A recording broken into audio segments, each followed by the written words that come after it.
कति सजिलैसँग घरमा यतिको रसभरी बनाउन सकिने रहेछ है त। त्यसको लागि मैले ब्रेड ल्याएर त्यो ब्रेडको त्यो छेउछेउको रातो भागलाई निकालिदिएँ। निकालेर मजाले मिक्स मोले त्यसलाई सबै गरेर मजाले दुध हाल्दै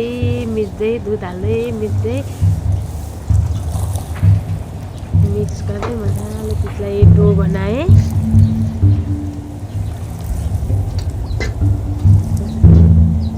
यसलाई एकछिन 10 मिनट जस्तो साइड लाएर अनि चास्नीको लागि 1 कप चिनी 1 कप पानी अनि कुमेल हालेर त्यो पाक्न छोडिदिएर अनि यता डल्लो बनाउन थालेँ रसभरीको लागि।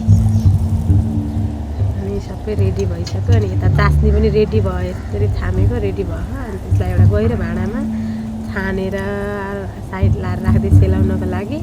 अनि यता प्यान बसालेर तेल तातेपछि सबै त्यो अघि बनाएको डल्लोलाई हालेर मजाले पाक्न दिएँ। अनि यतिको रातो रातो भएपछि अघि बनाएर राखेको चास्नीमा हालिदिएँ यसलाई। अनि आधा घन्टा जति राखेर यतिको भयो। कस्तो मिठो भएको थियो। हजुरहरू पनि ट्राई गर्नु है त, मिठो हुने रहेछ। ल बाई बाई।